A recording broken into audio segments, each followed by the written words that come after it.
Herb Geraghty is a pro-life activist who was just indicted by the DOJ for a nonviolent protest at an abortion clinic in Pennsylvania.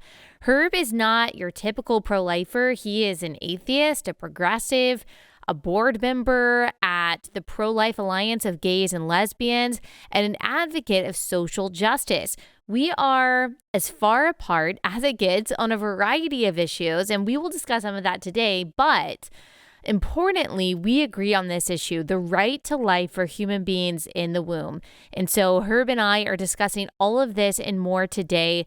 Before we get into that conversation, I will give some context for his indictment that demonstrates that this is not an isolated incident, but rather is a really disturbing, frightening pattern of the Biden administration. This episode is brought to you by our friends at Good Ranchers. Go to goodranchers.com/Allie. That's goodranchers.com/Allie.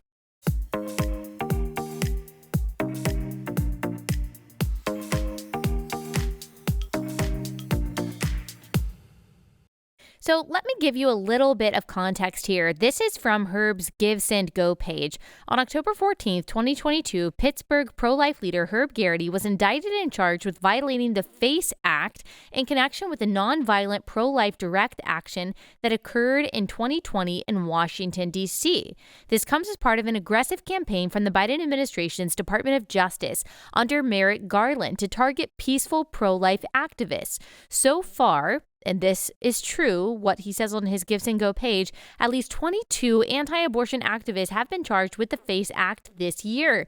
This is even more shocking because there have been no arrests or charges brought against any of the individuals who firebombed, vandalized, and otherwise attacked pro-life churches and pregnancy centers this summer. If convicted, Herb and other defendants each face up to 11 years in prison, 3 years of supervised release, and a fine of up to $260,000. There were 11 pro-life activists who were indicted by Biden's DOJ for protesting outside an abortion clinic in Tennessee. This story is from Life News from October 5th, 2022. Several protesters participated in a March 2021 event at the Mount Juliet, Tennessee abortion facility where they prayed and sang in a hallway of a building that houses both the abortion company and other medical businesses. They did not prevent people from getting into any of the businesses in the building. On October 5th, 2022, the FBI raided a man named Chet Gallagher's home while he was out of state and demanded his whereabouts from his family. Live Action reported that the event was peaceful, with participants lining the inside of a hallway of a shared general medical office building, praying, singing songs, trying to convince women to not abort their children. The other individuals in the story were called by the FBI and told to turn themselves in. The FBI is not actually performing these investigations. Instead, the DOJ is performing their own investigations. And each activist in this case faces up to 10 years in prison. The FACE Act is a very obscure law that is not very often enforced. And here we are actually seeing that it is being wrongly enforced because in many cases, these people are not actually, they're not actually violating the law, which says that it is a crime to try to prevent someone from accessing what they would call a reproductive health clinic. These people are very often just peaceful protesters. Maybe they're sitting in front of a door. But by the way, even if that is what they are doing, they are non-violently trying to inhibit the slaughter of unborn children. And so that shouldn't be illegal. You'll also remember the story that we reported at the end of September about Mark Hawk, who was arrested by the FBI. The FBI raided his home while his small children were in the home, guns drawn on charges that he assaulted an abortion clinic volunteer. You can go back and listen to that episode. He was defending his child against a pro-abortion harasser who was saying vile, even sexual things to his 12-year-old son, was getting in his face. So Mr. Hawk, this pro-life activist, pushed this man back away from his son as any rational parent would. And now he is facing federal charges by the Biden DOJ, a nonviolent pro-life activist.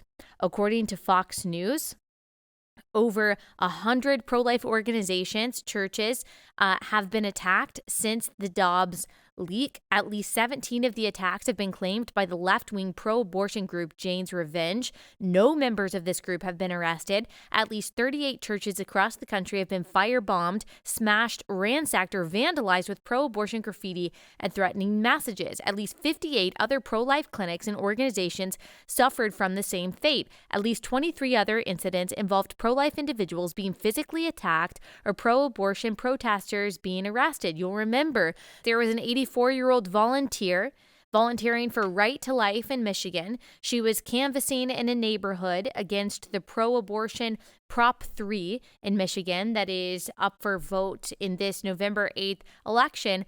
She survived, but she was shot in the back by one of the people that she was trying to talk to about Proposal 3. There is a trend of violence against pro-lifers, not just among the citizenry, that goes totally unpunished, but also by the government. And so you see how they have pro-lifers sandwiched, how you can, with impunity, attack pro-lifers, pro-life pregnancy centers that are doing the very work that the pro-choice side, the pro-abortion side says needs to be done, or that the pro-life side does not do, offering resources and offering tools and protection and help to families who are in crisis, who are facing unplanned pregnancies. I mean, these people at pro-life centers are doing thankless, sacrificial, incredible work on a daily basis for vulnerable people. And what does the pro-abortion side do? They take your money, kill your baby, while firebombing the centers that are actually trying to give women a choice. And so that's what's happening on one end. And then on the other end, you have the government that is punishing non-violent pro-lifers trying to save babies from slaughter and women from violence. So you can inflict violence against pro-lifers with impunity, and then you get punished by the government if you are a peaceful pro-life protester or activist. They are trying to make the cost of being against abortion as high as possible so fewer and fewer people will want to pay it. Well, that's too bad because Christians have already counted the cost. And we have, for all of church history, been a refuge for the vulnerable. We have been willing to put our lives on the line for the sake of the vulnerable, for the sake of the victim. And that is what pro-life activism is. And our guest today is not a Christian, and yet he is putting his body, his freedom, his life on the line for the sake of the preborn. And that should be really convicting to a lot of Christians, especially the Christians who still think that it is possible to, in good conscience, vote for the party that is advocating for not just violence against the unborn, but also violence against pro-lifers and is enabling the violence against pro-lifers. I mean, it should be really convicting that we are about to talk to a progressive atheist who is doing more for the unborn than many professing Christians who simply just sit around all day and complain that not enough is being done. So I hope that this conversation that we're about to have, that it's convicting for you, that it's encouraging for you. We're going to have a little bit of a gospel conversation. You're going to hear a little bit of our disagreement. And yet you'll also hear my deep and profound appreciation for this person's bravery, for his boldness, and how I believe the Lord is working in and through him to protect the lives of unborn children. Remember, people, we're a week out from elections. Elections have consequences. People voting for the president who they thought would be a nice reprieve from mean tweets who they thought would bring us together, who they thought would be the unifier, was more empathetic, was moderate, was compassionate, was maybe softer. He is the one sicking the DOJ on pro-lifers who are trying to protect children from slaughter, even while doing nothing for the people that are actually inflicting the violence on unborn children and those trying to protect them. That's what the vote for Biden got. Just something to consider as you head to the polls next Tuesday. All right, before we get into this conversation, let me tell you about our first sponsor for the day. It's a great sponsor, a sponsor that understands the spiritual battle that is being waged right now for hearts and for minds and for eyes and ears and souls. And that battle manifests itself in a very dark way through pornography. And Covenant Eyes is a software that can be downloaded onto all of your devices to protect you and to protect your children from seeing pornography. The age that children are exposed to pornography is getting lower and lower, and children have access to devices. It's not always because their parent just lets them play on their iPad all day. Sometimes they have to access the computer for homework and things like that. It can be really hard to make sure that your child's eyes are protected. Covenant Eyes makes that a lot easier. It's protection for your kids. It's also accountability for you. They have accountability features so that you, within your marriage or maybe within your life group, can set up ways to hold yourself and to hold each other accountable. So take action today. Get Covenant Eyes software, block porn on your children's devices, model online integrity for your kids by using accountability on your devices as well. Get Covenant Eyes accountability software for free for 30 days by visiting coveyes.com/Allie. That's coveyes.com/Allie. Don't wait any longer. That's coveyes.com/Allie.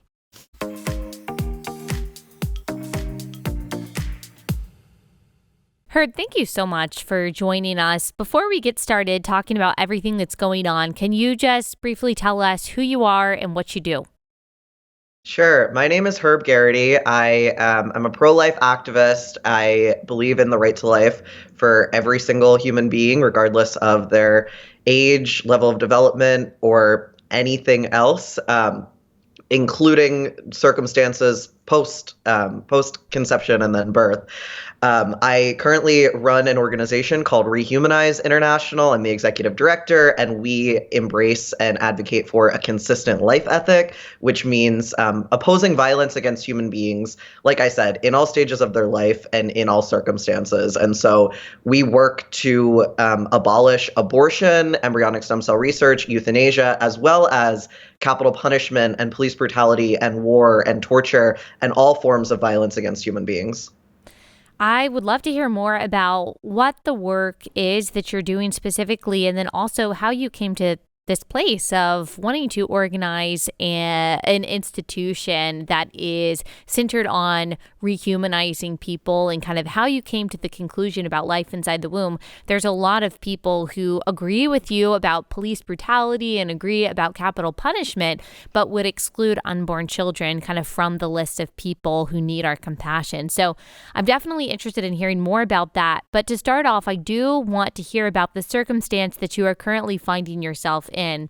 I saw that you tweeted a thread on October 17th that said, "This past weekend, I learned I was indicted on charges related to nonviolent pro-life advocacy. Thanks to everyone who reached out. I am doing all right." And then you kind of posted a thread that explained a little bit about what is going on and kind of gave everyone perspective on this. So could you tell us a little bit more about what happened? You were indicted on these charges related to the FACE Act, like many other pro-life activists have been recently. Tell us what that was and what that was like. Yeah, well, so interestingly, I found out about the indictment not through my attorney or from the government. I found out from the DOJ's Twitter account, literally like at Civil Rights. What? Wow. Tweeted, "Pennsylvania man indicted under the FACE Act." And so I clicked on it and I was like, oh, that is me. That is I guess. you. Wow. But that said, I sort of didn't necessarily expect it, but I have understood that in this current climate, we've seen the Biden administration using the Department of Justice to go after nonviolent pro-life activists. They'd already indicted several of my friends on similar charges related to this event, and they had a superseding indictment where they wanted to add me, and so now I am facing up to 11 years in prison for nonviolent defense of unborn lives. Tell us what that nonviolent act was, if you can, because the other side, if I'm to play devil's advocate, would say, well, this is the law. There is the FACE Act that says that you cannot inhibit someone's access to what they would call a reproductive health care center. And if you are using your body or using force to block people from that access, then you violated the law and you deserve what's coming to you. Are you able to say what the event was that you are being indicted for? Were you forceful or violent in any way? So I can't make any comments about direct details, but I can affirm what I've affirmed throughout my entire career, which is that I am committed wholly to nonviolence. I believe that in that, being nonviolent doesn't just mean abstaining from violence. I think having a real commitment to nonviolence also includes trying to prevent violence from happening. And we know that abortion kills a human being. And I think that I can't comment exactly about what happened on the day. You can read the indictment for yourself. However, I think that as pro-life people, if we're going to say that we believe that abortion is murder, which it is, then we need to act like it. And I think that what I'm accused of is putting my body in between a killer and their victim. Mm. And you're facing up to 11 years in prison. What has the process been since you found out through Twitter that you were being indicted, finding out, I guess, what the punishment is that you're facing? I mean, what has that been like? So I thus far have been just scrambling to find a lawyer and to get my legal situation settled. Thankfully, I wasn't actually arrested. They were able to allow me to come in to self-surrender. And so I didn't have the experience like some people I know who's had their door busted down by agents. So I'm very grateful for that.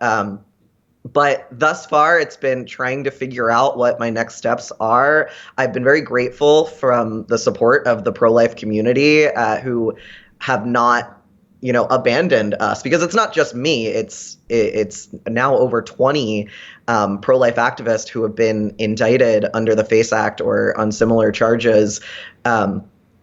Because it's something that's so interesting is that it's not just the FACE Act. I'm charged with that, but we're all also charged with conspiracy to deny rights, which to me is just so ironic, because we know that abortion is not a right.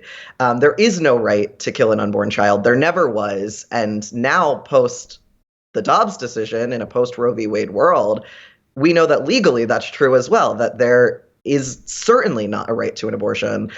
So the idea that myself or any of the co-defendants were violating someone else's civil rights is just completely ridiculous. Mm-hmm.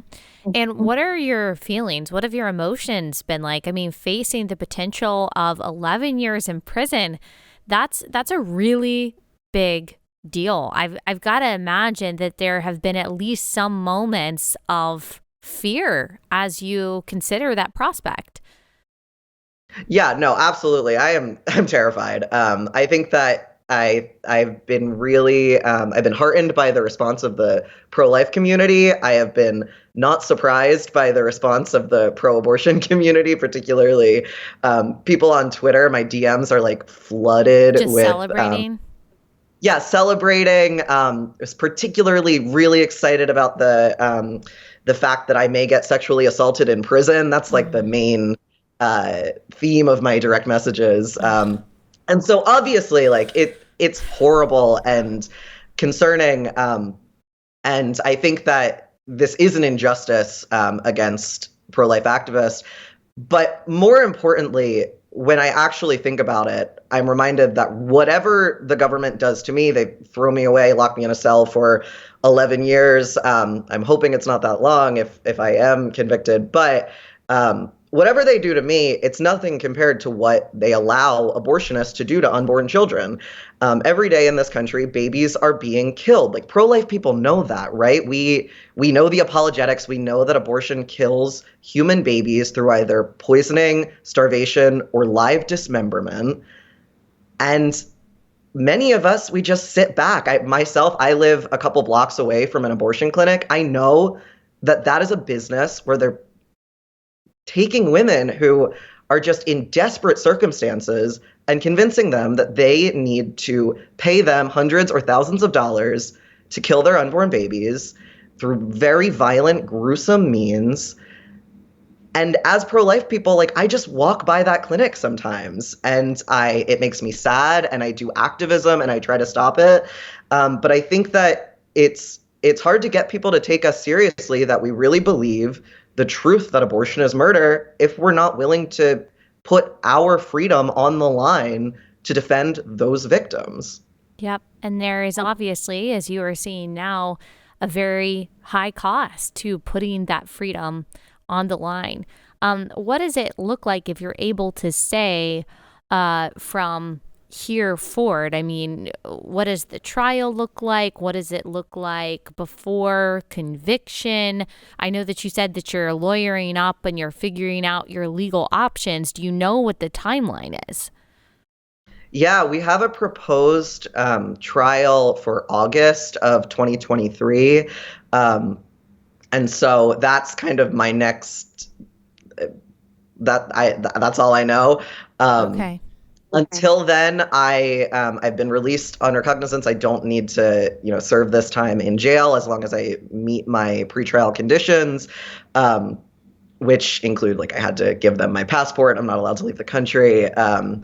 as well as I'm not allowed to communicate with any of the co-defendants, which has been difficult because some of these co-defendants, I mean, they're my best friends. They're people who I've done pro-life and anti-death penalty and anti-war organizing with for 5-10 years, some of them, and so I'm just completely cut off from them. So that's been quite difficult. But we're working. The work still continues, right?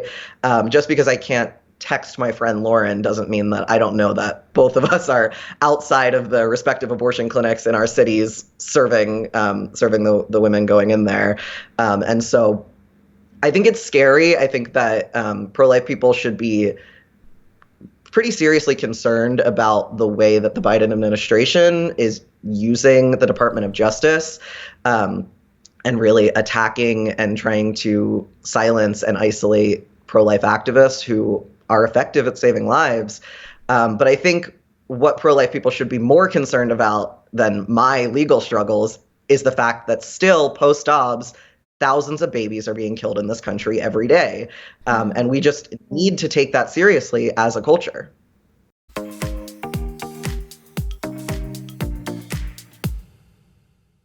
Quick pause to tell you about our next sponsor for the day, and that is Birch Gold. So inflation continues to plague our economy. You don't need me to tell you that because you're seeing it in your grocery bill. I mean, gas prices are still insane. A lot of this has to do with the policies that are being put in place by the people in charge, and certainly the spending billions and billions of dollars on Ukraine is not helping. So you need to make sure that your savings are protected. Text Allie to 989-898 for your free info kit on diversifying into gold. When you do it this month, by Black Friday, you get a free gold bar with every purchase that you make by December 22nd.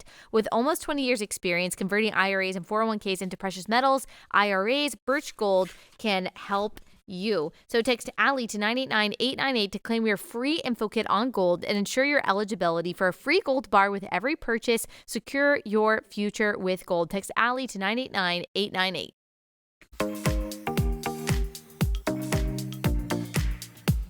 As you're talking, I'm thinking about the fact that as you're describing your pretrial conditions, I mean, we're supposed to be innocent until we're proven guilty, but it kind of sounds like we're just kind of curtailing due process and assuming some guilt, I mean, you're not allowed to leave the country. You're not allowed to talk to your friends. That means some of your freedoms have been taken away. But as you mentioned, I mean, if you want to look at a group of people whose due process rights, whose primary right to life is violated on a daily basis, who is basically given the death penalty for committing the crime of being conceived, that is unborn children.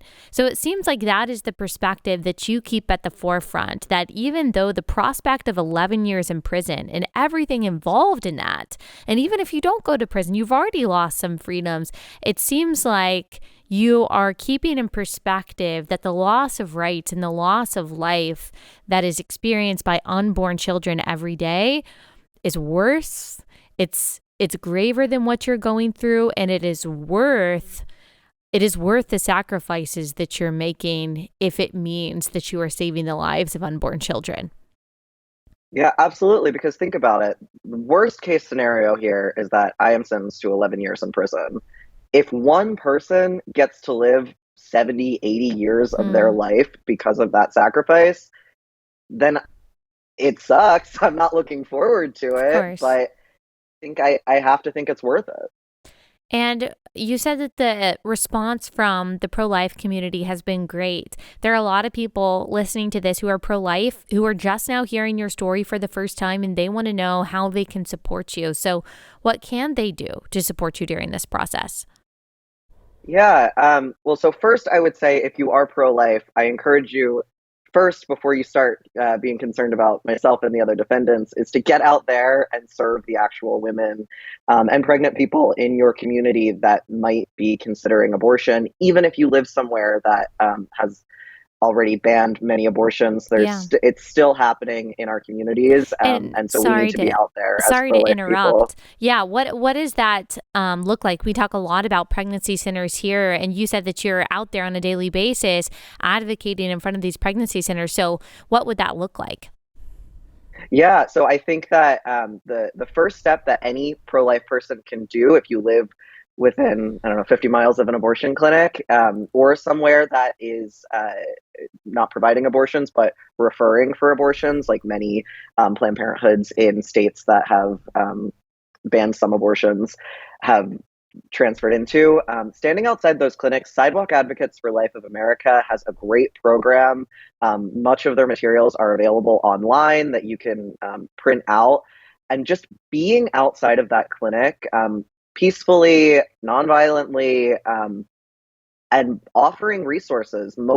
If you have an abortion clinic around you, you absolutely have a pro-life pregnancy center around you as well. And so you can let people going in there know about other nonviolent healthcare services that are available to them, typically free or low cost.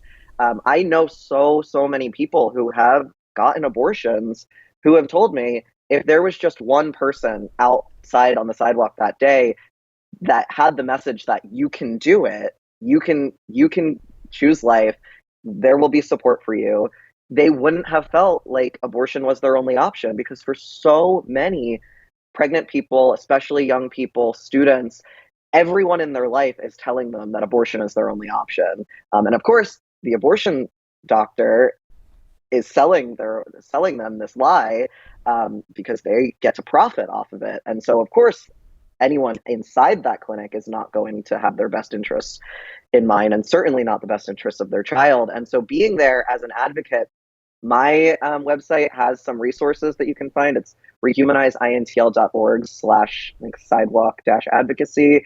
But you can just find it on the website. That has printouts, that has little flyers that just explain, if you're pregnant, you deserve to know these things, and it discusses both what abortion does, as well as provides resources, both national and local, for people who are in that situation. And so I think that's the first thing that pro-lifers can do. I think there's a lot of different types of activism that you can do as pro-lifer. You can volunteer at a pregnancy center, or you can attend the March for Life, or you can work for legislative change. But in my opinion, being outside of the actual abortion clinics is crucial, because it's not just voting for someone who might grant an unborn child rights one day down the line. It's actually meeting that person, that pregnant person, and their child on that day that they might be scheduled to be killed. And Mm, I think that pro life people need to take seriously what is happening in this country. Um, and I think that we need to step up and be there to be that village so that no one feels again like abortion is their only option, because so many of the people who I know who have gotten abortions, whether they're pro-choice or pro-life, say that's how they felt, that they just there was no choice. Abortion was the only choice for them. right. And we know that doesn't have to be the case, that we can be there to provide real holistic choices for women that do not include violence against an unborn child. Yes. Well, I'm very thankful for how you're able to articulate the value of life inside the womb and why that should immediately equal human rights. All human beings are entitled to human rights. And if babies inside the womb are humans, then of course they are also entitled to the same rights that you and I are. I'm so curious from a non-Christian, non-religious perspective, how you have landed at this. People can probably hear from your language. You've said pregnant person, which is not something that we would say, that you and I differ on a lot of things politically, culturally, socially, and yet we agree on this very important thing. And I come at it from a different angle. I have a different way that I landed here. So I'm interested to hear you kind of describe what it was like to either become pro-life or if you've always been pro-life, how you have worked through that and landed in such a confident place. Yeah, I think that, well, first I'll say that I do say pregnant people, um, partially because I really do believe that women are people. And so they are included in that group, as well as people who have the capacity to get pregnant, who do not identify as women. They may identify as trans men or non binary or whatever they want. I think it's important to use inclusive language when we're talking about pregnancy in the pro life context, because I have known people who are pregnant and do not identify as women. And if they feel as though I'm about to get in some sort of ontological debate with them about the nature of gender, they are much less interested in hearing me out as I'm pleading for the life of their unborn child. And so, yeah, I'll call you they them, if that means that uh, you're going to hear us out and willing to take these resources we have to Yeah. offer you. Well, Um, I and so could I think spend the it's really next important. hour Oh yeah, sure, sure. debating and discussing that. People probably know who are listening to this exactly what I think about that. But I do want to focus on, if we can, what Yeah, we absolutely agree on. And that is the value of life inside the womb. So tell me kind of how you're an atheist, correct? yeah. Yeah, so tell me about that because in from my perspective, science can tell us when life begins, but it doesn't tell us when life is valuable. So what has that looked like for you ethically and philosophically? Yeah, so I think that I don't consider myself a very philosophical person to begin with. I think that, when I was a kid, I, like all of us, learned about historic evils like the Holocaust and slavery and, all types of evils against human beings. And at that point, I was not really religious. Um, I've never really bought into any one religion. And so, but when I learned about the Holocaust, I was horrified by it, right? And I think that I think that people who learn about it and who are not religious are equally horrified. And I think even religious people are not necessarily thinking that, some historic injustice was bad because, human beings are made in the image and likeness of God. It can just be bad because we believe in some sort of idea of human rights and equality. And so for me, abortion it's not a religious issue because I'm not religious. However, I think that the killing of all the violence against human beings is something that people can oppose regardless of their religious or political ideology. I think that that should be something that is common sense, that we don't hurt people for the same reasons that we are horrified to learn about historic injustice. When we learn about modern injustice, whether it's in the form of imperialist war making or the death penalty or abortion, we should be spurred to speak out on it and to act for the victims of injustice. And so I really, I don't know. I do not think that the abortion issue should be an exclusively religious issue. And I think it's really interesting because people ask me all the time, like, if you're an atheist, then why are you anti-abortion? But they never ask me that for any of the other things that I also care about. No one ever says, you know, if you're an atheist, then why would you oppose the death penalty? They can just understand that people who are not religious can still believe in human rights and justice. And I think that that is what I wish that pro-life people would sometimes be better at communicating, because I think a lot of people in my generation hear pro-life and they think that that implies, an opposition to, premarital sex or same-sex marriage, or, like we just mentioned, gender ideology issues. And I think that for me, it doesn't at all. For me, being pro-life is because I support nonviolence and because I support social justice. And so I think that there's a communication issue, because all of the conservative pro-lifers I know believe the same things as I do about abortion, that it's violence and that it is an injustice. But I think that we have a communication issue sometimes where people don't understand that the reason that most pro-life people are against abortion is because it kills a baby. Like, people just do not get that sometimes. And so that's what I've been trying to communicate with them.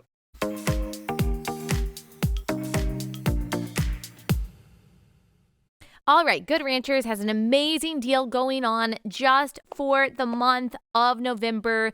You absolutely need to take advantage of this. You get 2 Black Angus New York strip steaks for free with your Good Ranchers order. This is their best deal of the year. They always save it for Black Friday. So in the month of November, that's what you get with your order. Of course, you guys know how much I love Good Ranchers. We eat Good Ranchers almost every night. It shows up to our front porch. We put it in the freezer. We've got better than organic chicken. We've got craft beef. We've got seafood. I made a seafood pasta the other day with their shrimp and scallops. It was really, really good. I love Good Ranchers. Love that it all comes from American farms and ranches, unlike most of the meat that you see in the grocery store.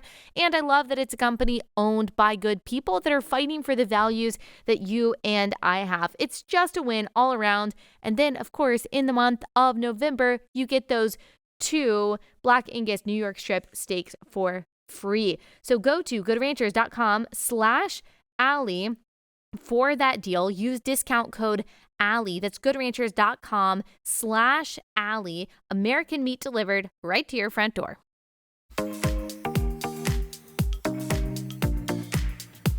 And of course, I wish there were more atheists and even progressives, even if I disagreed on every other issue. You and I disagree on a lot of issues. I'm hearing as you were explaining it. And yeah, I am so glad that we are united on an issue that is literally a matter of life and death for innocent, defenseless people. And if I can just, in case there are people who are listening to this or watching this who don't know my perspective as a Christian, what I would say, how I land on it is, yes, science tells us when life begins. Science tells us what a human being is.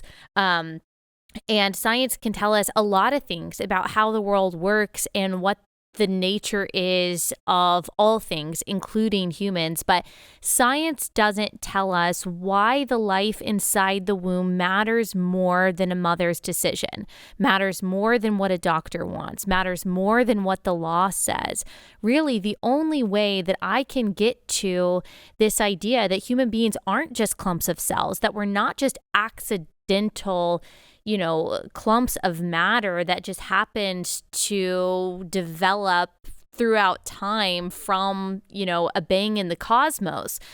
The only way that I can get to this idea that human beings are innately valuable and therefore are entitled to inherent rights that the government does not have the right to give or take away is if there is a creator and an authority whose power and whose say-so is transcendent, is bigger than a government, is bigger than human beings, who gave us those rights, and therefore the state or a government cannot take them away because they were given to us by a creator and by an authority that is higher than them. And then there's also the issue of just right and wrong. I think a lot of people say, well, of course it's wrong to commit violence against a person. Of course it's wrong to commit evil against someone. Of course, all of these atrocities throughout history are wrong, but I don't think that's of course. I think that there are a lot of people throughout history who would disagree with that. I think Pol Pot would have disagreed with that. I think Hitler would have disagreed with that. I think a lot of people disagree on when violence is okay. I think the only way that we can get to an objective right and wrong, that, hey, abortion is wrong because it kills an innocent person and innocent people, all people have value, is, from my opinion, going back to a creator of truth, a creator of morality, a giver of rights, a giver of value. If there is no source of those things, it's hard for me to understand how we can say that they even objectively, universally exist. Does that make sense? Yeah, no, trust me. I have heard that argument, or that rationale for why we should be anti-abortion a million times from pro-life Christians, and I'm just not very evangelical about my atheism. I don't really care if other people believe in God or don't. I think that I welcome people who have diverse opinions about the nature of the universe and the nature of rights or objectivity in general. And so I'm happy to work with Christians who come from that point of view, as well as, I know several Jewish and Muslim people who are also anti-abortion and can cite their faith for some of their beliefs. But I think for me, whenever I hear that, it seems very circular. I think that it's reasonable. Is it any less circular than saying argument. Violence is bad because it is? Because certainly, and I'm your argument. I'm not saying. Yeah, no, sure, but I'm just saying mine doesn't rely on thing that to me has remained unproven, the existence of a God. Like, I think when I hear this argument for objectivity needing a creator, I'm interested. If you can show me that creator, then that sounds like a good argument. But I've looked and I am still wholly unconvinced by what Christianity has to offer, as well as Islam and Judaism that I have not looked into that much. But I've skimmed the Bible, and it seems like there's a lot of great messages in it, but I'm just not convinced of its literal reality, or the existence of a deity that I can't see. But again, I'm not evangelical about this. I welcome people who believe in God. Get the feeling that you are. I don't think that you're trying to convince me of your atheism. I just wanted to make sure that people understand, where I'm coming from as well. I do think a lot of people say, well, you don't have to be religious to be pro-life. And obviously that's true. You're not religious and you're pro-life. To me, it does go back to human beings being made in the image of God. And I do just want to say, like, one more thing, because I'm just so thankful for you. I'm thankful for your boldness. I am thankful for your clarity. I am thankful for the perspective that you have, that you might not be a Christian, yet you understand something that Jesus told Christians to do, and that is count the cost. Count the cost. He says, before you follow me, because it's going to cost you a lot. It might cost you your friends. It might cost you your freedom. It might cost you your family. And yet Jesus says that it is worth it. And while what you're doing now isn't following Jesus, you have counted the cost of your sacrifice and of your activism. And you have determined that even at great loss to you, that it is worth it. So you might not be a follower of Christ, and yet there is, whether you know it or not, a Christian nature, I believe, to what you are doing from my perspective. And I think that that is amazing. And I am going to be praying for you and supporting you from afar.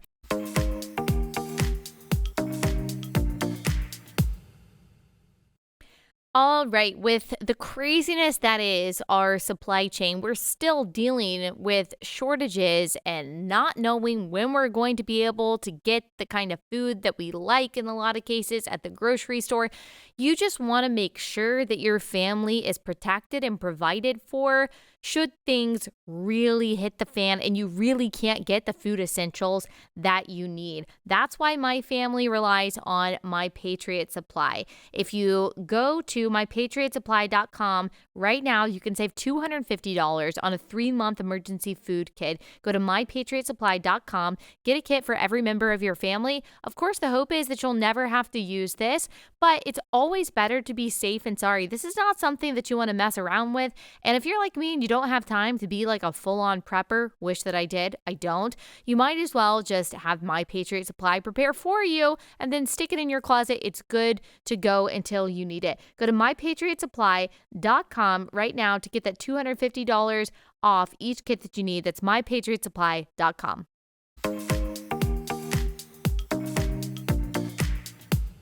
One other thing that I want to say, because I am a Christian, you're not evangelical about your atheism. I am evangelical about my Christianity, and my determination is not to change your mind, but there are tens of thousands of people watching. So you said that you don't know what Christianity has to offer, and I'm sure you've heard this, as you said 1,000 times before, because you work with a lot of Christians.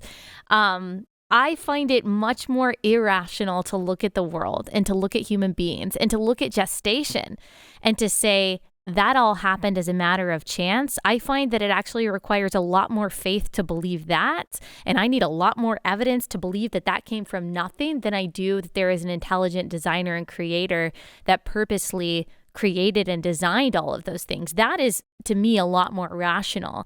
And if that's true, then of course the rest follows. That how do we know this God? How do we get to this God? What is right and wrong if there's a creator of it? What is our purpose? What is our calling? If there's a creator and a giver of life and a giver of purpose. And of course, I believe that the only way to that God is through Christ, and that he reconciles us to that God and gives us our purpose and gives us our satisfaction. And so I don't know if you'll ever land there, and if that's ever where your mind will go. Regardless, I appreciate what you do and how you set an example for Christians and non-Christians alike. Thank you. Yeah, no, I mean, sometimes I hear from Christians that they, I think overwhelmingly people have the same attitude that you do, that you're happy that I'm in this fight. But I've heard from some people that they don't want to work with people like me, people with my beliefs and people with my identities, and lack of faith. And to me, that always just seems so counterproductive to me, because I think that this issue really matters, and I think that we need everyone on board. But I'll say, if you are a Christian who doesn't want an atheist or someone who affirms LGBT people to be sort of the face of the pro-life movement, which I certainly am not, but I'm getting a little bit of attention for this right now, then go out and do more than me. Go and take all of the attention you possibly can away from me, because you are just doing so much for the unborn that no one cares what, the atheists, liberals are doing anymore. Honestly, and I think true. that's my message. Like, if you, I think that I've heard Christians say, like, I'm embarrassed that I'm not doing more if, an atheist cares more about this than me. And I don't think that everyone caring needs to look exactly the same, but I think that most people can do more for the unborn in this country. Yes. No, honestly, I think that is absolutely true. If you're going to criticize someone who is in the fight because they don't align with your beliefs, then maybe you should be the one out there putting your body on the line. Maybe you should be the one who is making headlines for that. And I would agree that if an atheist is doing more than Christians, the Christians who are told that we should be giving everything to love our neighbor, then I would say that is a problem. So that's why I say you are setting an example for Christians and non-Christians alike. I appreciate that. For every life that you saved, whether you go to prison or not, I am praising God for. So thank you so much for taking the time to talk to us. Can you tell everyone again how they can help you and also how they can find out more about Rehumanize International? Yeah, you can find out more about Rehumanize International on our website, rehumanizeintl.org. We're also on every social media at rehumanizeintl. To find me, you can just find me on Twitter at Herb Geraghty. I also have a Give Send Go link for my legal defense. It's just givesendgo.com/Herb. If you are interested in giving to that, that would be extremely appreciated. But any support, I will take. Well, thank you so much. I really appreciate it. All right, thank you.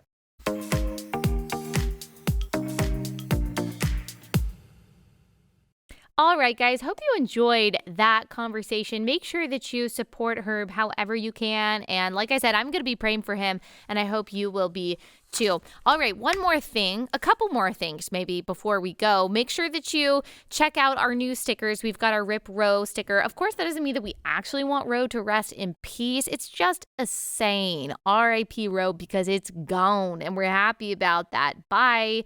And then you can get our vote sticker. It's only $5. Make sure that you go ahead and order it today so it gets in before Election Day, and then you can give it to all your friends, and you can make sure that they are voting. This is a lot cuter than the little voting sticker that you get at your voting location. So make sure that you get that. We've got all these stickers on our online store. Also, if you love this podcast, please leave us a 5-star review wherever you listen. That would mean so much to us. And make sure you subscribe on YouTube. Also, we still have our parody DNC video out there that I know that you guys will enjoy just in time for the midterms. Now, last announcement. Election night, you guys know, is next Tuesday. The stakes are super high. I know we say that every election, but that's because it's true. Stakes are really high. I think that we are going to have a lot of surprises, and I'm like super excited about it. And so the Blaze is going to be covering election night all night next Tuesday.